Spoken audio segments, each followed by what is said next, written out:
ಮಲೆನಾಡ ಮಾತುಕತೆಗೆ ಸ್ವಾಗತ. ಇವತ್ತು ನಾನು ಭಸ್ಮ ಅಂದರೆ ಈ ವಿಭೂತಿಯನ್ನು ಯಾವ ರೀತಿಯಾಗಿ ಮಾಡ್ತೇವೆ ಅಂತೇಳಿ ತೋರಿಸ್ಕೊಡ್ತೇನೆ. ಈ ಭಸ್ಮವನ್ನು ಮಾಡಲಿಕ್ಕೆ ಬೇಕಾಗಿರುವಂಥ ಮೂಲ ಸಾಮಗ್ರಿ ಏನಂದರೆ ಸಗಣಿ ಮತ್ತು ಗೋಮೂತ್ರ. ಇದು ಮಲೆನಾಡ ಗಿಡ್ಡ ಅಂದರೆ ದೇಸಿ ಆಕಳು ಅಂತ ಹೇಳ್ತೇವಲ್ಲ, ಆ ಆಕಳಿನ ಗೋಮಯವನ್ನು ತೆಗೆದುಕೊಳ್ಬೇಕು. ಅದನ್ನು ಅವಶ್ಯವಿದ್ದಲ್ಲಿ ಅದರದ್ದೇ ಗೋಮೂತ್ರವನ್ನು ಹಾಕಿ ಚೆನ್ನಾಗಿ ಕಲಸಿ ಅದರಿಂದ ಇರುವಂಥ ಕಸಕಡ್ಡಿಯನ್ನು ಬೇರ್ಪಡಿಸಿ ಈ ರೀತಿಯಾಗಿ ಉಂಡೆ ಕಟ್ಟಬೇಕು. ಚಿಕ್ಕ ಚಿಕ್ಕ ಉಂಡೆಯನ್ನು ಮಾಡಿಕೊಳ್ಬೇಕು. ನೀಟಾಗಿ ಈ ರೀತಿಯಾಗಿ ಉಂಡೆ ಕಟ್ಕೊಂಡು ಆ ಕಟ್ಟಿದ ಉಂಡೆಯನ್ನು 7ರಿಂದ 8 ಬಿಸಿಲು ಒಣಗಿಸ್ಕೊಳ್ಬೇಕು. ಬಿಸಿಲಿನಲ್ಲಿ ಚೆನ್ನಾಗಿ ಒಣಗಿದ ನಂತರ ಇದನ್ನು ಸುಡಬೇಕಾಗ್ತದೆ. ಇದನ್ನು ಯಾವುದ್ರಲ್ಲಿ ಸುಡೋದು? ಈ ಭತ್ತದ ಉಮಿ ಅಂತ ಹೇಳ್ತೇವೆ, ಅದು ಇಲ್ಲವಾದ ಕಾರಣ ನಾವೇನು ಮಾಡಿದ್ದೇವೆ, ಒಣ ಹುಲ್ಲಿನ ಹೊಟ್ಟನ್ನು ತೆಗೆದುಕೊಂಡಿದ್ದೇವೆ. ಸ್ವಲ್ಪ ಜಾಸ್ತಿ ತೆಗೆದುಕೊಂಡಿದ್ದೇವೆ.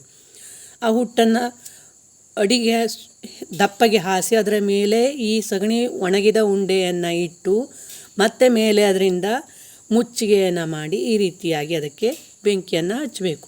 ಇದು ನಿಧಾನಗತಿಯಲ್ಲಿ ಉರಿಬೇಕು. ಒಮ್ಮೆಲೆ ಉರಿದರೆ ಪೂರ್ತಿಯಾಗಿ ಸುಡೋದಿಲ್ಲ. ಆದ ಕಾರಣ ನಿಧಾನಗತಿಯಲ್ಲಿ ಉರಿದಾಗ ಮಾತ್ರ ಪೂರ್ತಿಯಾಗಿ ಈ ಸಗಣಿ ಉಂಡೆ ಸುಡ್ತದೆ. ನೋಡಿ ಇಲ್ಲಿ ಯಾವ ರೀತಿಯಾಗಿ ಸುಟ್ಟಿದೆ ಅಂಥೇಳಿ. ಕಪ್ಪಾದ ಸಗಣಿ ಉಂಡೆ ಬಿಳಿ ಬಣ್ಣಕ್ಕೆ ತಿರುಗಿದೆ ನೋಡಿ. ಇದನ್ನು ಆ ಬೆಂಕಿಯಿಂದ ಬೇರ್ಪಡಿಸಿ ಇದು ಆರಿದ ನಂತರ ಇದನ್ನು ಪೌಡರ್ ಮಾಡಿಕೊಳ್ಬೇಕು. ಮತ್ತೆ ಪುನಃ ಇದನ್ನು ಪೌಡರ್ ಮಾಡಿ ಗೋಮೂತ್ರದಲ್ಲಿ ಇದನ್ನು ಕಲಸಿ ಈ ರೀತಿಯಾಗಿ ಉಂಡೆ ಕಟ್ಟಬೇಕು. ನಿಮ್ಗೆ ಯಾವ ಆಕಾರಕ್ಕೆ ಬೇಕು ಆ ಆಕಾರಕ್ಕೆ ಅದನ್ನು ಕಟ್ಕೊಳ್ಬೋದು. ನಾನಿಲ್ಲಿ ಚಪ್ಪಟೆಯಾಗಿ ಕಟ್ಟಿದ್ದೇನೆ ಅಷ್ಟೇ. ನೀಟಾಗಿ ಈ ರೀತಿಯಾಗಿ ಕಟ್ಟಿ ಮತ್ತೆ 2ರಿಂದ 3 ಬಿಸಿಲು ಇದನ್ನು ಬಿಸಿಲಿಗೆ ಒಣಗಿಸ್ಕೊಳ್ಬೇಕು. ಆವಾಗ ಪೂರ್ತಿಯಾದ ಭಸ್ಮ ರೆಡಿ ಆಗ್ತದೆ. ನೋಡಿ, ಇದನ್ನು ಪ್ಲಾಸ್ಟಿಕ್ ಮೇಲೋ ಅಥವಾ ಪೇಪರ್ ಮೇಲೋ ನೀವು ಯಾವುದ್ರ ಮೇಲೆ ಬೇಕಾದರೂ ಒಣಗಿಸ್ಕೊಳ್ಬೋದು. ಈಗ ಪೂರ್ತಿಯಾಗಿ ಭಸ್ಮ ರೆಡಿಯಾಗಿದೆ. ಇದನ್ನು ನೀವು ಶೇಖರಿಸಿ ಇಟ್ಕೊಳ್ಬೋದು. ನೋಡಿ, ಸಾಧ್ಯವಾದರೆ ನೀವು ಒಮ್ಮೆ ಮಾಡಿ, ಇಲ್ಲವಾದರೆ ಅನುಭವ